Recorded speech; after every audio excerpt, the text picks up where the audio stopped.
अस्सलाम वालेकुम नाज़रीन, आप देख रहे हैं प्रोग्राम तहकीक। मैं हूँ सना फैसल। जुर्म एक ऐसा रास्ता है जो न सिर्फ कानून को चैलेंज करता है बल्कि माशरे की बुनियादी कदरों, एतमाद और अमन के पूरे ढांचे को हिला कर रख देता है। ये वो तारीख दुनिया है जहाँ लालच, फरेब, खौफ, इंतकाम और कमजोर फैसले इंसानी जहन को आहिस्ता आहिस्ता अपनी गिरफ्त में लेते हैं। बाज़ औक़ात एक लम्हे की गलती पूरी जिंदगी का रुख बदल देती है, तो कभी एक मुनज़्ज़म मंसूबाबंदी के तहत तैयार की गई साजिश इंसान को ऐसे जाल में फंसा देती है जहां से निकलना तकरीबन नामुमकिन हो जाता है। जराइम की ये दुनिया हमारे इर्द गिर्द ही कहीं सांस लेती है। गलियों, बाजारों, दफातर, घरों और इन्हीं चेहरों के पीछे छुपी होती है जिन्हें हम उमूमन नजरअंदाज कर देते हैं। यहाँ हर किरदार का अपना रूप होता है। कोई दौलत की हवस में अंधा हो जाता है, कोई नफरत और इंतकाम के बोझ तले जुर्म की तरफ धकेला जाता है, जबकि कुछ लोग हालात और दबाव का शिकार होकर वो कदम उठा लेते हैं जिसका नतीजा सिर्फ तबाही होता है। अक्सर मासूम लोग ऐसी साजिशों का शिकार बन जाते हैं जिनका मकसद उन्हें इस्तेमाल करना, फांसना या ब्लैकमेल करना होता है। इन्हें आखिर तक ये एहसास नहीं होता कि वो कब एक ऐसे मकरू जाल का हिस्सा बन चुके हैं। आज एक ऐसी ही कड़ी हकीकत को तहकीक में बेनकाब किया जाएगा जिसने मुतासरा अफराद की जिंदगी को झंझोड़ के रख दिया है और माशरती सतह पर हलचल मचा दी है। 2 करोड़ रुपए, राडो घड़ी और कीमती सामान, ये कोई जहेज की फरमाइशी लिस्ट नहीं बल्कि एक ऐसी हकीकत है जिसने सबको चौंका दिया और कानून के लिए नए सवाल खड़े कर दिए। दौलत, तमा और ताकत के अंधेरों ने एक मासूम इंसान की जिंदगी को ऐसे घेर लिया कि हर लम्हा मौत और अजियत का खौफ साथ है। और ये पहला वाक़या नहीं है, इससे कबल भी सैकड़ों लोग इसी आजमाइश और खौफ का शिकार हो चुके हैं। कराची के इलाके मलीर का रिहायशी एक मेहनती और शादीशुदा नौजवान जिसकी जिंदगी आम शहरी की तरह सादा और मेहनत से भरी हुई थी, अब कच्चे के डाकुओं की कैद में तशद्दुद, खौफ और अजियत सहने पर मजबूर है। बहन को एक वीडियो मौसूल हुई जिसमें मुखवी जुनैद को इंतहाई सफाकाना तौर पर तशद्दुद का निशाना बनते देखा जा सकता है और राब्ता करने वाले जराइम पेशा अनासर का ताल्लुक कश्मोर से था, जिसने पूरे मामले को मजीद संगीन कर दिया। गरीब, परेशान और खौफजदा माँ और बहन ने मदद के लिए पुलिस से राब्ता किया, लेकिन वहाँ से मिलने वाला जवाब उनके होश उड़ा देने वाला था। जहां आसरा था वहीं से किसी भी किस्म का ताउन देने से इनकार कर दिया गया। एक तरफ अपना बहुत प्यारा मौत और जिंदगी की कश्मकश में, तो दूसरी जानिब तावान में मांगी गई भारी रकम और चीजें अहले खाना की फरियाद ने आसमान तक को लर्जा दिया। आइए तहकीक का पर्दा हटाते हैं और जानते हैं भयानक सच्चाई।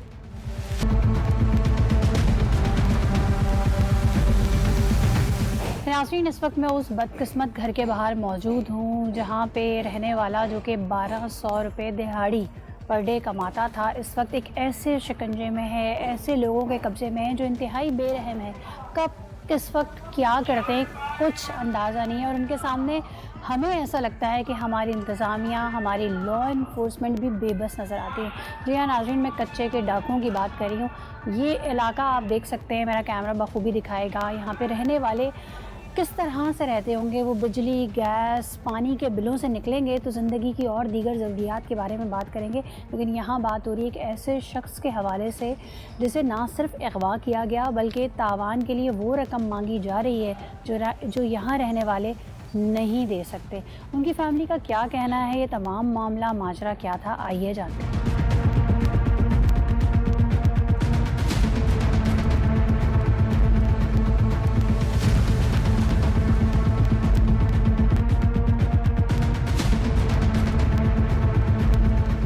नाज़रीन, ये देखिए मैं एंटर हुई हूँ। आपने देखा ये एंट्रेंस पे ही ये आप देख सकते हैं, ये है किचन। ठीक है, कहते हैं ना किसी भी घर का जो एक अंदाज़ा है ना वो आप उसके किचन से लगा सकते हैं कि कितनी खुशहाली है। आपको दिख सकता है यहाँ पर जिनसे 2 करोड़ रुपए तावान मांगा जा रहा है, एक राडो की घड़ी मांगी जा रही है, मोबाइल फ़ोन मांगा जा रहा है। आप देखेंगे इस घर का हाल क्या है। मेरा कैमरा बाकायदा पेन करके आपको दिखाएगा। यहाँ कोई आपको कैबिनेट्स नहीं नज़र आ रहे, ना ही खाने पीने का कोई ऐसा लेविश सामान नज़र आ रहा है जिससे पता चलता हो कि इनका तर्ज़ ज़िंदगी कैसा है। और ये घर इनका अपना नहीं है, ये किराए का घर है, 3 साल हुए इन्हें यहाँ रहते हुए। ये दिखाने का मकसद सिर्फ ये है कि ऐसे लोग, ये देखिए दाल पकी हुई है, मैं खुदा न खास्ता ये इसलिए नहीं दिखा रही कि मैं किसी को कुछ कमतर या कुछ ऐसा ज़ाहिर करूँ, मैं ये इसलिए दिखा रही हूँ कि वो लोग जो मुश्किल अपनी रोज़ी रोटी पूरी कर रहे हैं, जिनके लिए 2 वक्त की रोटी खाना मुश्किल हुआ है, उनसे अगर इस तरह के मुतालबात किए जाएंगे तो वो क्या करेंगे, किससे फरियाद करेंगे, किसके पास जाएंगे।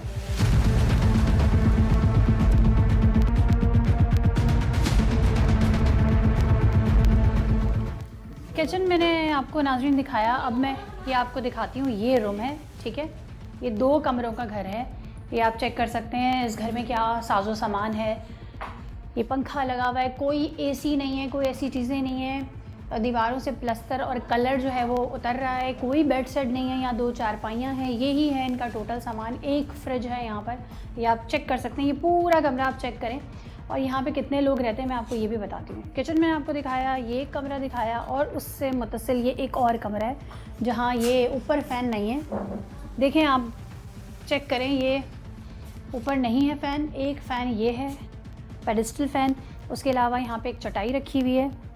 और ये जिस तरह से लग रहा है, मुझे ऐसा लगता है कोई यहाँ पे कोई फ़ास्ट फूड का कोई काम करता है। ये मैं पूछूंगी उनसे तो मुझे पता चलेगा। ये सामान देख के मुझे ऐसा लग रहा है। यहाँ पे चेयर्स हैं, यहाँ पे ये आप चेक कर लें, ये पूरा ओवरव्यू जो है वो आप चेक कर लें, क्योंकि इनके हवाले से भी यही कहा जा रहा है कि ये जो काम करते थे एक शॉप में, शायद फ़ास्ट फूड का या पिज़्ज़ा का काम करते थे, और 1200 रुपये पर डे जो है ये कमाते थे। और ये लोग जो हैं वो 3 भाई हैं, जिनमें से ये 2 जुनैद भी शादीशुदा हैं, और इनके एक और भाई हैं वो भी शादीशुदा हैं, और इनकी वालिदा हैं, फिर इनके एक छोटे भाई हैं, एक बहन है जो शादीशुदा है। तो ये पूरी फैमिली आप सोचें, सिर्फ शादीशुदा बहन को हटा के वो सब इन 2 कमरों के अंदर रहती हैं।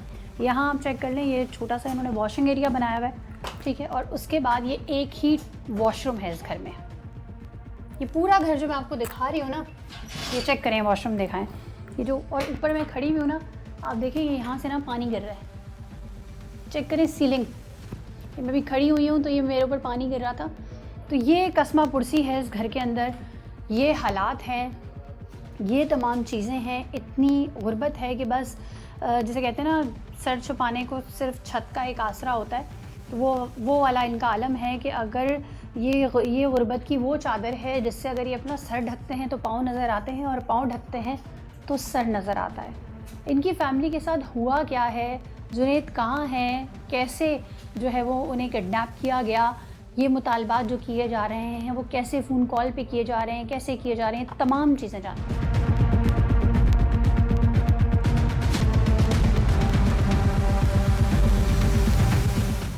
नाज़रीन, मेरे साथ जुनैद की वालिदा मौजूद हैं, इनसे कुछ बात करते हैं। जुनैद कितने साल के हैं? 30 साल का। सही। और ये क्या मामला माजरा हुआ था, कहाँ गए थे वो 24 तारीख की शाम को हमें यही कहकर गया है कि मैं अम्मी सैर करने जा रहा हूँ, तो मैं हफ्ते ही इतवार की शाम को आ जाऊँगा, परेशानी होइएगा, इंशाल्लाह मैं जल्दी आ जाऊँगा, कोशिश करूँगा जल्दी पहुँच जाऊँ। लेकिन क्या नाम है, 26 तारीख तक हम लोग वेट करते रहे। उसके बाद जो जहाँ पे ये काम करते थे वहाँ पर हम लोग गए। हमने कहा भाई हमारा बच्चा, आप लोग सैर करने गए थे सब मिलकर, हमारा बच्चा अभी तक नहीं पहुंचा, क्या बात है? कहने लगे हम कोई सैर वगैरह नहीं करने गए, हम अपने बच्चों की, ये रेस्टोरेंट खुला हुआ है हमारा, हम अपने बच्चों के जो है ना रोटी कमा रहे हैं, हमने सैर करने क्यों जाना है? फिर क्या नाम है, उसके बाद जो 29 तारीख को जुनैद की कॉल आती है, कहने लगा अम्मी मुझे जो है ना हैदराबाद से कच्चे के डाकुओं ने किडनैप कर लिया है और मैं इनकी हिरासत में हूँ। वो मुझे मेरे साथ मुतालबा कर रहे हैं कि 2 करोड़ और राडो घड़ी और क्या नाम है मोबाइल फ़ोन दे दें और अपने बच्चे को ले जाएं। अगर आप ये सब कुछ नहीं, हमारा मुतालबा नहीं पूरा करेंगे तो बच्चे को मार के इनकी लाश नदी में फेंक दी जाएगी और आपको वीडियो भेज देंगे। ये जुनैद ने आपको बताया? जी, मुझे बचा लें। और ये वीडियोस आपके पास कहाँ से आई? कि 30 तारीख को जो है उन्होंने सुबह वीडियो भेजी है। ये जो राब्ता हो रहा है आपसे, ये जुनैद के नंबर से ही हो रहा है? जुनैद के नंबर से कर रहे हैं। ये कॉल्स भी आपको जुनैद के नंबर से आ रही हैं? और जुनैद के नंबर से मेरे नंबर पर आ रही है कॉल्स। सही। अच्छा, जुनैद आपको, जैसे आप वहाँ गई, मालूम किया आपने कि कहाँ घूमने गए, तो जुनैद आपको क्या बता के गए थे कि हम कहाँ सैर करने जा रहे हैं? जुनैद मुझे यही कहकर गया था कि हमारे जो है ना रेस्टोरेंट वाले सब मिलकर जा रहे हैं, आपस में हम लोग सब मिलकर सैर के लिए जा रहे हैं तो हम आ जाएंगे। सही। कहाँ सैर के लिए जा रहे हैं? Farm house. और ये फार्म हाउस कहाँ पर है? वो हैदराबाद के कह के गया था। और कितने दिन का कहा जी, था? 2 दिन के लिए तो आपने ये पूछा नहीं था किसके साथ, जो आपने जैसे बताया कि वो रेस्टोरेंट वालों के साथ जा रहे हैं? जी मैंने तो पूछा था, कोई खास नाम पूछे थे कौन कौन से दोस्त जा रहे हैं, कौन कौन जा रहा है? नहीं, बस उन्होंने यही कहा था कि रेस्टोरेंट वाले जा रहे हैं हमारे साथ। सही। अच्छा, ये वाकई यही मामला था? क्योंकि जब आप वहाँ गई हैं तो रेस्टोरेंट वालों ने तो मना कर दिया। जी, उन्होंने बोला है कि हमें तो उन्होंने ये भी बोला है, हमें तो यही कहकर गया है कि मैं जो हूँ ना, मेरी जो कज़न है वहाँ पे रहती हैं, वो क्या नाम है, उन्होंने बुलाया है रिश्ते के लिए, तो सही। मैं वहाँ जा रहा हूँ। सही। अच्छा, ये तो कोई ट्रैपिंग का, हनी ट्रैप का कोई चक्कर तो नहीं है कि जुनैद का कोई किसी से रब्ता हुआ हो, किसी खातून से, और उन्होंने शादी के नाम पर बुलाया हो? जी बुलाया शादी के नाम पे। एक दिन पहले फ़ोन आ रहा था, मैं यहाँ पे ले बैठी हुई थी, मुझे ये सुनाई में ज़रूर आया है कि क्या नाम है, शादी करनी है। सही। तो जुनैद पहले से शादीशुदा थे, उनकी अपनी बीवी से सेपरेशन हुई हुई, वो क्या मामलात हैं? उनकी बीवी जो है ना 2.5-3 साल से जो है ना माँ के घर में ही है,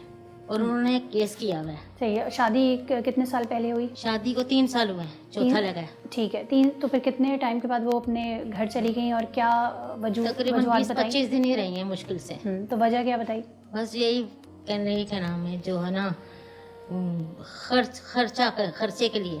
तो खर्चा तो वो खर्चे साथ का रहेंगी तो तकाजा। खर्चा मिलेगा ना? नहीं, वो अलग घर भी लेके रहा है, सब कुछ करता रहा है, ये बात नहीं है, लेकिन पता नहीं क्या वजह बनी है। सही है। ये पसंद की शादी थी? नहीं, पसंद की नहीं। कहीं से आपको लगता है कि इनकी वाइफ जो जिन्होंने केस किया हुआ है, उनकी कोई इन्वॉल्वमेंट है? उनकी पहले शादी थी, हुई थी। अच्छा, वो भी पहले से जी शादीशुदा जी थी?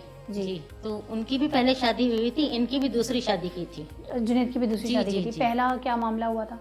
पहले तो वो खुद ही कहना में चली गई थी ना, किसी वो लड़की जो थी ना, जो आप पे पहली शादी की थी ना, वो किसी और को पसंद करती थी। तो शादी के कितने टाइम बाद चली गई थी? वो भी गई थी 2-3 महीने के बाद। तो ये जो शादी हुई थी, ये भी पसंद की थी जुनैद की? नहीं, पसंद की नहीं थी, पसंद की नहीं थी। सही है। नाज़रीन, आप सुन सकते हैं इनकी वालदा का ये बताना है कि जुनैद भी ऑलरेडी पहले शादीशुदा थे, और जो पहली शादी हुई थी वो किसी और को पसंद करती थी, वो चली गई थी। फिर उसके बाद जो है दूसरी शादी की, वो भी 20 से 25 दिन के बाद वो खातून चली गई, और उन्होंने जो है वो केस कर दिया कि मुझे खर्चा दिया जाए।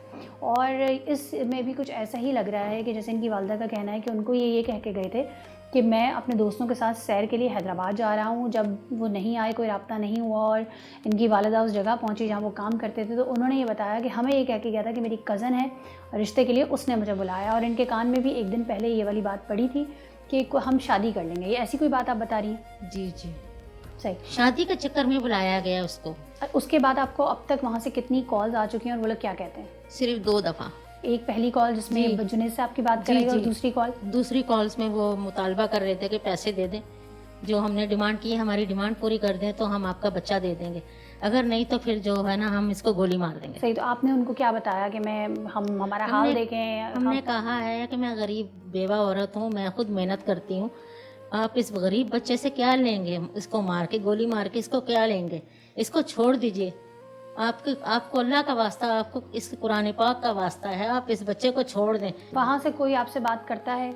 नहीं, वो थोड़ी देर के लिए जुनैद से बात करवाई थी। ये सारी जो कॉन्वर्सेशन हो रही है जुनैद की ज़बानी हो रही है? जी, लेकिन वो डाकू ने भी बात की है। उसने क्या कहा है? उसने यही मुतालबा किया है कि कितने पैसे हुए। मैंने कहा हमारे पास कोई पैसा नहीं है, हम बहुत गरीब हैं, हम आप अगर 2.5-2 करोड़ हम देने वाले होते तो हम किराए के मकानों में रहते। यहाँ 1200 रुपया दिहाड़ी बच्चा लेने वाला है, वो आपको कहाँ से देगा? अब आप क्या चाहती हैं?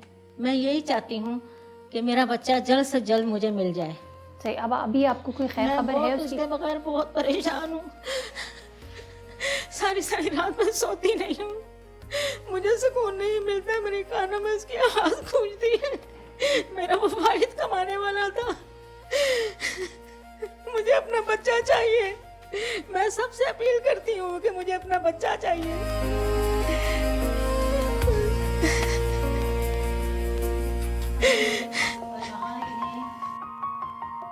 नाज़रीन, आप एक सुन सकते हैं माँ की फरियाद क्या है। इस हवाले से ये लोग कहाँ गए, और वहाँ इन्हें किन दुश्वारियों का सामना हुआ, क्या इस केस की FIR दर्ज हो चुकी है, नहीं हुई है तो क्यों नहीं हुई है, वो तमाम मामलात क्या हैं। हमारे साथ जुनैद की बहन भी मौजूद है, इनसे बात करते हैं।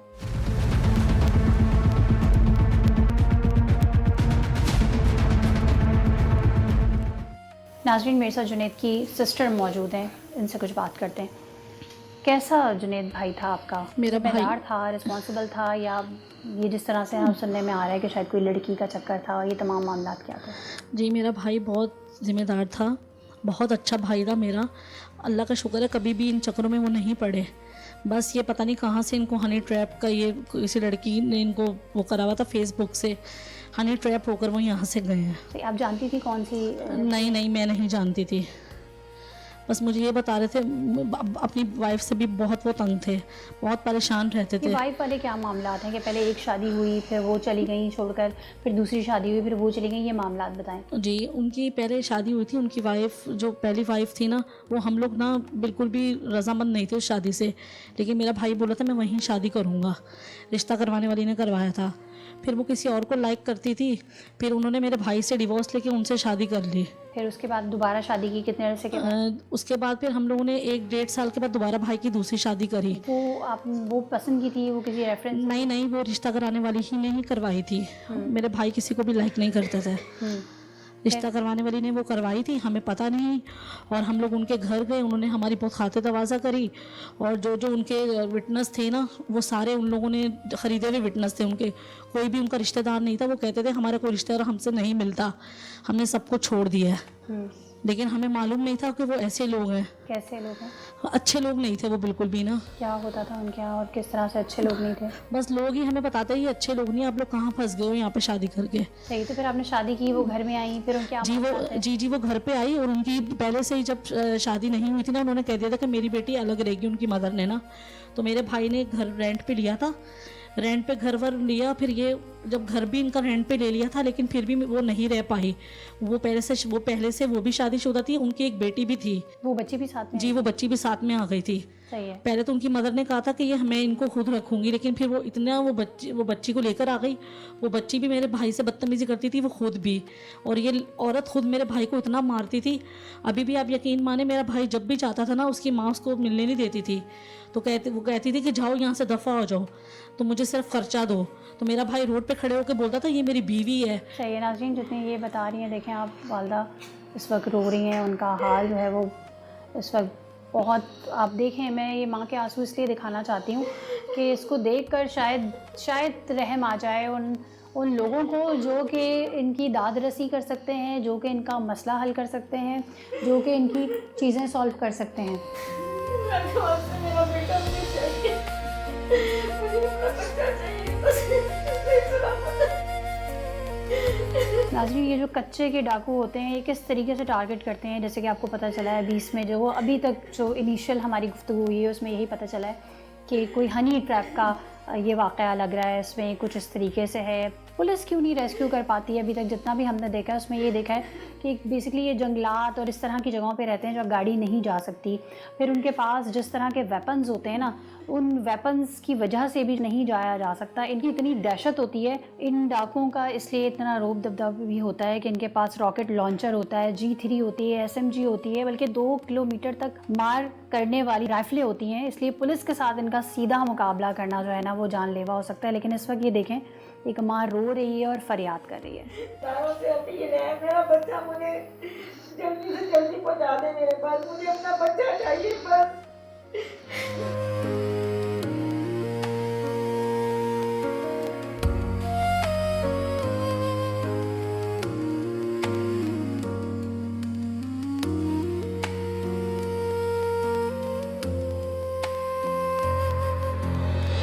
आप बता रही थी कि जब मिलने जाते थे तो उनकी सास मिलने नहीं देती थी। जी, उनकी सास बहुत मारती थी, उनको बेलन से भी मारती थी, चम्मच से भी मारती थी, कहती दफ़ा हो जाओ यहाँ से, और खाने के लिए भी नहीं देती थी। उनके ऊपर बहुत तशद्दुद करती, दोनों माँ बेटी मिलके मारती थी। तो वो जब ऐसी खातून थी तो उन्होंने उनको डिवोर्स क्यों नहीं दे दी, उन्हें छोड़ क्यों नहीं दिया? एक्चुअली उन लोगों ने मेरे भाई से जो है ना ज़बरदस्ती 2 लाख रुपए का ना मेहर रखा था। तो मेरे भाई इसलिए नहीं छोड़ते थे, 2 लाख रुपए हमारे पास नहीं थे। आपने सब हमारे हालात देख लिए हैं। सही। नाज़रीन, देखें किस तरह की चीज़ें होती हैं यहाँ पर। अच्छा, फिर उन्होंने केस कर दिया था अदालत में? जी, उन्होंने केस करा है, जबकि वो यहाँ पे नहीं रह रही हैं। और क्या 2024 में भी उन्होंने केस करा था, 20,000 रुपये महीना चाहिए। तो मेरे भाई के पास नहीं थे, वो उन्होंने नहीं दिया, वो केस ख़त्म हो गया। अब 2025 में उन्होंने दोबारा केस करा है कि मुझे 10,000 रुपये महीना चाहिए, और मैं छोड़ूंगी भी नहीं और रहूंगी भी नहीं। सही है। अच्छा, ये इनसे इतने तंग थे तो इसलिए ये चाहते थे कि फिर दूसरी शादी, एक और शादी की जी। जाए। तो उसमें आप लोगों ने कुछ वो नहीं किया कि इस चीज़ को ख़त्म करवाया जाता, कोई बड़े बैठते, कोई कुछ ना कुछ तो चीज़ ऐसी होती, या तो मसालत होती, या फिर इस मामले को वाइंड अप किया जाता? जी, क्या नाम है, वो लोग इसके जो ससुराल वाले हैं ना, वो किसी से बात करने के लायक नहीं है, क्योंकि उनके अंदर इंसानियत नहीं है। मेरी यहाँ पे आई थी वो, अम्मी ने उनको बहुत प्यार से उनको लेकर आई, वो यहाँ पे थोड़े दिन रही, वो मेरी अम्मी को मारती थी। अम्मी को कहती थी कि अगर तुम्हारी आवाज़ डंडों से मारती थी, वाइपरों से, अगर तुम्हारी आवाज़ निकली ना मैं तुम्हें जान से मार दूंगी। और घर में घुस गई थी अम्मी को, और अम्मी को घर से बाहर निकाल दिया था कपड़ों का थैला देके कि तुम यहाँ से जाओ, मैं रहूँगी यहाँ। अम्मी फिर मेरे छोटे भाई के घर रहने लग गई जाके। इस तरीके से उसने यहाँ पे बहुत हमें तंग करा हुआ था। अब मुझे बताएं कि जैसे आपके भाई एक रेस्टोरेंट में काम करते थे, जी। पिज़्ज़ा का रेस्टोरेंट है, जी जी, पिज़्ज़े की शॉप पे काम करते हैं, 1200 दिहाड़ी लेते थे। फिर उसके बाद उन्होंने आपको कुछ बताया कि उनकी किसी लड़की से दोस्ती हुई है? नहीं, मुझे उन्होंने कुछ भी नहीं बताया। मुझे मेरी मदर से पता चला कि ऐसे ऐसे किसी से बात कर रहा था, अभी दूसरा दिन ही हुआ था, तो ये उसने इसको बुलाया कि हम शादी कर लेंगे, और यहाँ मेरा भाई चला गया। अच्छा, यहाँ से ये हनी ट्रैप करा है। किसी को बता के नहीं गए कि मैं शादी करने जा रहा हूँ? नहीं, किसी को भी नहीं बताया। सही। और आपको कब पता चला? मुझे तो क्या नाम है, मेरे भाई की 3 दिन के बाद कॉल आई है। मैं अपने भाई के, जो मेरा भाई है मुझसे छोटा, जुनेद, मैं उसी के नंबर पे कांटेक्ट करी थी। कांटेक्ट नहीं हुआ, उसका नंबर ऑफ जा रहा था। फिर मुझे 3 दिन 4 दिन के बाद, मुझे 5 दिन के बाद पता चला अपने भाई से कि जुनेद के साथ ऐसे ऐसे वाक़या हो गया, उसको डाकू ने वो अगवा कर लिया। उसकी कॉल आई है, उसी के नंबर से कॉल आ रही है, और उसी ही के नंबर से वीडियो आई है कि मुझे ऐसे ऐसे अगवा कर लिए, 2 करोड़ राडो घड़ी और आईफोन मोबाइल चाहिए उनको। इतना भारी तावान आप खुद बताएं हम कहाँ से दें? 1200 रुपये दिहाड़ी में काम करने वाला। जब ये कॉल आ गई और तमाम चीज़ों की, फिर आपने फौरी तौर पे क्या किया? हम लोगों ने फौरी तौर पे तो हम लोग ये कहना में, जो हमारे करीब थाना है, मेरे भाई वहाँ पे गए थे, लेकिन हमारी किसी ने FIR नहीं काटी थी। अब 25-24 दिन के बाद मेरे भाई की FIR इन लोगों ने काटी है।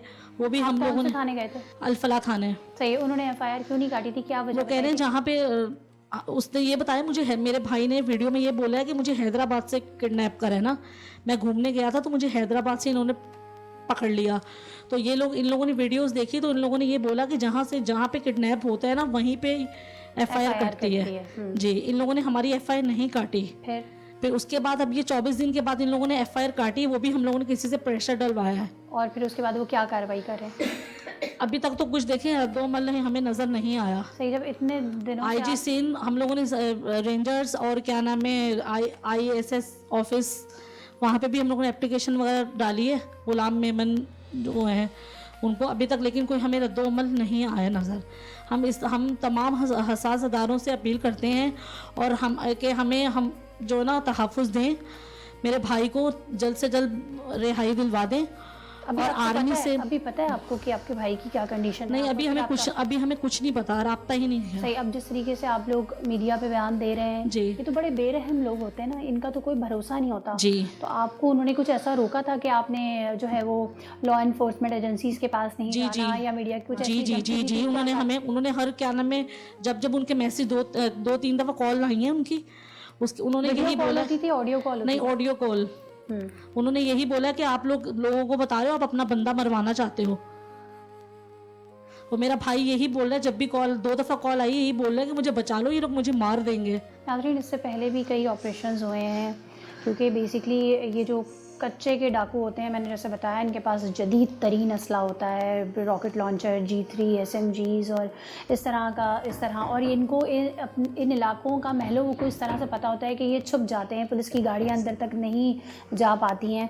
और इसके अलावा अभी बीच में भी हमने कुछ गैंग्स सुने, छोटू गैंग, और डिफरेंट नाम है, मैं नाम मेंशन नहीं करना चाहती, कि उनका कला कमा किया, उनके कुछ लोग पकड़े गए। बड़े धड़ल्ले से इन लोगों ने हमने देखा है कि यूट्यूब चैनल भी बनाया हुआ है, उस पर भी बैठ के जो है ये वीडियोस भी बनाते हैं और तमाम चीज़ें भी करते हैं। सिर्फ सवाल इतना सा है कि ये कोई मतलब ये इस मुल्क के अंदर ही आता है ना, ये जगह इस मुल्क में ही है, इस शहर में ही है। सिंध से पंजाब जाने के रास्ते में ये जगहें आती हैं जहाँ पर ये कश्मोर, राजनपुर, ये तमाम जो जगहें हैं जहाँ पर ये इस तरह की वारदातें करते हैं, जिसमें हनी ट्रैप भी करते हैं। अक्सर रस्तों पे भी जो है वो गाड़ियाँ रोक कर लोगों को उतार लेते हैं, और इनके डिफरेंट तरीके होते हैं लोगों को फंसाने के और उनसे जो है वो अगवा करने के बाद तावान लेने के। तो उनके ख़िलाफ़ प्रॉपर तरीके से, मौसर तरीके से कार्रवाई क्यों नहीं की जाती? एक बहन क्या फरियाद करी है, मैंने आपको सुनाया। अब आपको क्या लगता है क्या होगा जब आप इतने इदारों के पास जा चुकी हैं, इतने दरवाजे खटखटा चुकी हैं, FIR का इंदराज हो गया, पुलिस की जानिब से आपको क्या कहा जा रहा है? वो लोग यही कह रहे हैं कि हम लोग वर्क कर रहे हैं हमारी तमाम हसास अदारों से, और हम ये चाहते हैं कि हमारी आर्मी और ISI हमारी हेल्प करें हमारे भाई को बाजियाब करवाने में। एक इंसानी जान और 2 करोड़ रुपए, क्या कहेंगे इस हवाले से? 2 करोड़ तो देना बहुत, क्या नाम है, अगर होते तो दे दिए जाते हैं ना। अगर होते तो दे देते, अपने इंसान जान से बढ़कर कुछ नहीं है, लेकिन यहाँ पे 2 वक्त का खाना खाना इतना मुश्किल है, तो 2 करोड़ कहाँ से देंगे। मेरी आसिफ अली जरदारी से और बिलावल भुट्टो से दरख्वास्त है कि हमारे भाई को बाजियाब करवा दिया जाए। हम लोग बहुत परेशान हैं अपने भाई की वजह से। हमारे भाई को हाथ जोड़ के आपसे कहते हैं हमारे भाई को बाजियाब करवा दे। हम बहुत परेशान है, मेरी बेवा माँ है, हमारे बाप भी सर पे नहीं है, एक ही भाई था मेरा कमाने वाला। अब सबसे आर्मी से हमारा आर्मी हमारी मदद करे, ISI हमारी मदद करे, भाई को छुड़वा दे।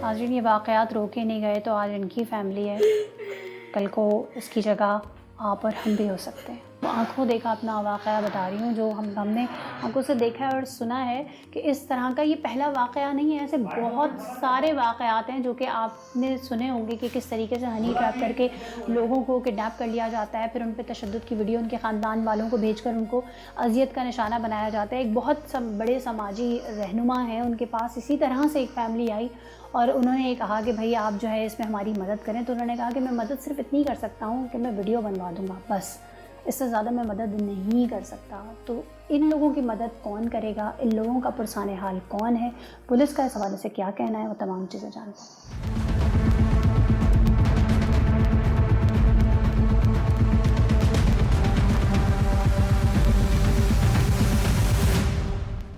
नाज़रीन, इस वक्त हम अल-फलाह थाने में मौजूद हैं। पुलिस का इस हवाले से क्या मौक़िफ़ है, आइए जानते हैं।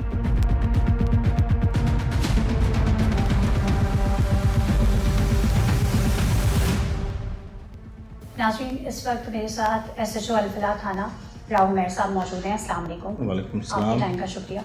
अच्छा राव उमैर साहब, बताइएगा ये तमाम मामला क्या है जुनैद का? जुनैद जो है ये हमारे एरिया में इसकी रहाइश है। इसका किसी के साथ कोई फ्रेंडशिप थी, उस पर उसने इसके अपने पास बुलाया, तो ये घर वालों से कह के कि मैं अपने दोस्तों से मिलने हैदराबाद जा रहा हूँ। तो ये यहाँ से गया है थ्रू सुरापुर, बस में बैठ के हैदराबाद, वहाँ से ये हनी ट्रैप हो गया है और वहाँ से हैदराबाद से ये आगे शिकारपुर मूव हो गया, वहाँ से ये किडनैप हो गया। तो उसके बाद इसकी वीडियो जो है इसी अब्डक्टी का, जुनैद का, वो भी इनके घर पे इनके मोबाइल नंबर पे आया, जिसमें वो खुद कह रहा है कि अम्मी मेरे दोस्तों से मिलने हैदराबाद किया था, वहाँ से मुझे इन्होंने अगवा कर लिया, मेरी जान बचाएं। तो उससे ये चीज़ टोटल क्लियर है कि ये यहाँ से सेफ अपनी पब्लिक ट्रांसपोर्ट बस में बैठ के ये हैदराबाद ये उतरा है। हैदराबाद से इसने अपने उसी नंबर पे रब्ता किया है, वहाँ से ये हनी ट्रैप होकर किडनैप हो गया है। तो लिहाजा जुरिडिक्शन जो है इसकी किडनैपिंग की, ऑफेंस की, वो हैदराबाद की बनती थी। तो डे फर्स्ट से इसकी CDR वगैरह सब चीज़ निकाली, ये चीज़ वहाँ पे ये क्लियर थी। इस मामले CDR की आप जैसे बात करें तो लास्ट लोकेशन इनकी कहाँ आई है? शिकारपुर। सही। अच्छा, इस शिकारपुर में इसका मोबाइल स्विच ऑफ हो गया है। राइट। अच्छा, ये जो FIR इनके घर वालों का कहना है कि बहुत देर से काटी गई, उसकी क्या वजह थी? ये अपने घर से 24 तारीख को गया है। इनके घर वालों को मैसेज रिसीव 29 तारीख को आया है।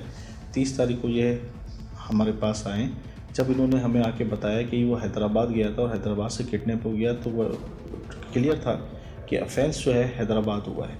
हमने इनको गाइड भी किया, हमने CDR भी ली, लोकेशंस भी ली, तमाम सीनियर्स को बताया, सब कुछ बताया। इनको भी बताया कि आप हैदराबाद जाएं। ये हैदराबाद गए, पर हैदराबाद से इनको इंटरटेन ये नहीं हो सके, क्योंकि हैदराबाद जब ये बस अड्डे पे लैंड हुआ है, क्योंकि यहाँ के रहने वाले थे, वहाँ ये समझ भी नहीं सके कि कौन से थाने की जुरिडिक्शन बनती है। हैदराबाद में भी काफ़ी थाने, वहाँ ये परेशान हो गए, तो ये फिर यहाँ पर आए, तो फिर हमने इनकी FIR यहाँ पर लॉन्च की कि हैदराबाद के आगे किडनैप। सही। अच्छा, अब ये जो केस है ये एंटी वायलेंट क्राइम सेल के पास है, तो इसमें अभी तक क्या अपडेट है?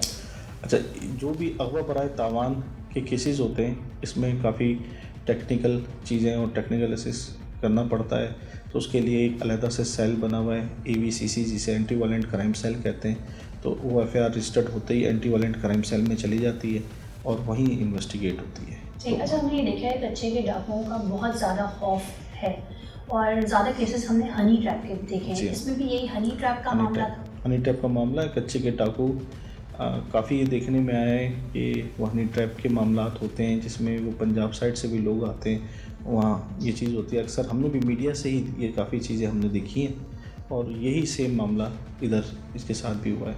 बस पहले जो मामला हमने देखे हैं उसमें ये देखते थे कि जो शिकारपुर और घोटकी के कच्चे के एरियाज थे, वहाँ से करीब पड़ता था रहीम यार खान सादकाबाद, वहाँ के लोग ट्रैप ज़्यादा हुआ करते थे।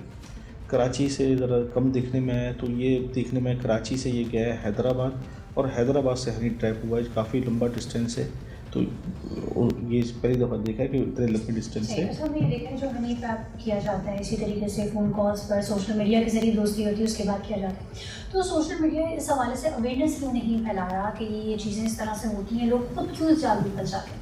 इसमें काफ़ी अवेयरनेस सोशल मीडिया के बजाय ये हमारे मीडिया के थ्रू आई है, क्योंकि ऐसा कोई भी ऑफेंस होता है, वाक़या होता है, मीडिया उसको रिपोर्ट करता है, मीडिया उसे बताता है। अब हर आदमी को पता है, लेकिन कोई ना समझे और उसके बाद ऐसी मिस्टेक कर जाए तो बात है। मीडिया में तो काफ़ी चीज़ें ऐसी रिपोर्ट हुई हैं और काफ़ी चली हैं जिसकी वजह से हर आदमी अब वेल अवेयर हो चुका है। सही है। आवाम ये भी सवाल करती है कि हम कोई जंगल का तो कानून नहीं है, हम जंगल में तो नहीं रह रहे, चले ठीक है एक ऐसा वाक़या रिपोर्ट हो जाता है, लेकिन आए दिन इस तरह के वाक़यात रिपोर्ट होते हैं, तो हमारे जो कानून नाफिज करने वाले इदारे हैं, जो लॉ एनफोर्समेंट एजेंसीज़ हैं, वो इनका कला कमा क्यों नहीं कर पाती हैं? असल में पुलिस और लॉ एनफोर्स एजेंसीज और फोर्सेस इस पे काम करती हैं, लेकिन इस इलाके पीछे कच्चे का दरियाई इलाका है जो कि सिंध, पंजाब और बलूचिस्तान तीनों के बॉर्डर्स के साथ मिलता है। तो अगर किसी एक प्रोविंस में कोई कार्रवाई हो रही होती है तो दूसरे प्रोविंस में भी कच्चे के रास्ते चले जाते हैं, लेकिन इस पर कोई जामे हिकमत अमली गवर्नमेंट बना रही है और कार्रवाइयाँ हुई भी हैं। अभी लास्ट काफ़ी इसमें कच्चे के डाकू गिरफ़्तार भी हुए हैं और बहुत सारे डाकुओं ने हथियार भी डाले। ये भी ज़्यादा पुरानी बात नहीं है, महीना भर मेरा ख्याल है, ये भी हमने मीडिया में ही देखा था, तो ऐसा हुआ है, प्रोसेस काम कर रही है। उनको कोई डर खौफ नहीं होता, वो बिला खौफ व ख़तर जो है वो डिमांड्स भी करते हैं अपनी। जिस तरह इसमें हमने देखा कि वो 2 करोड़ रुपए मांग रहे हैं और राडो घड़ी मांगी जा रही है, मोबाइल फ़ोन ऐसे जैसे कोई जहेज़ की लिस्ट बना के दे देता है, और वो भी उन लोगों से मांगी जा रही है जो ये नहीं दे सकते। तो ऐसी सूरत हाल में आपको क्या लगता है कि अब क्या होगा?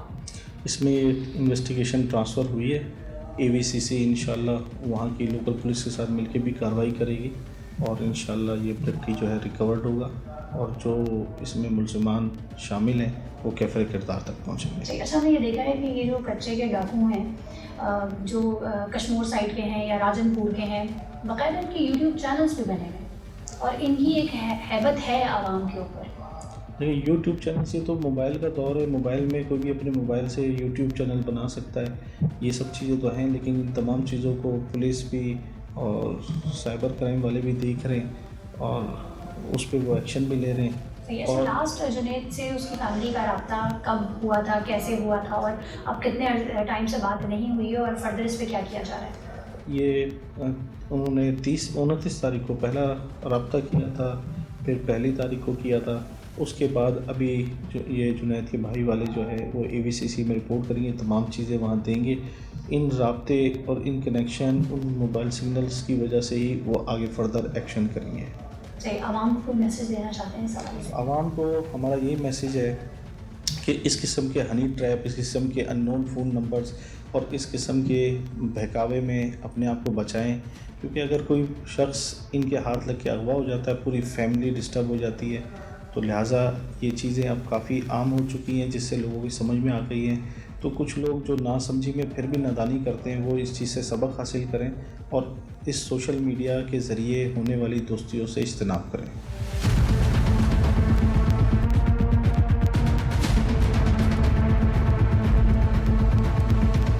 कच्चे के डाकुओं की ऐसी वारदातें आज भी बेखौफी से जारी हैं।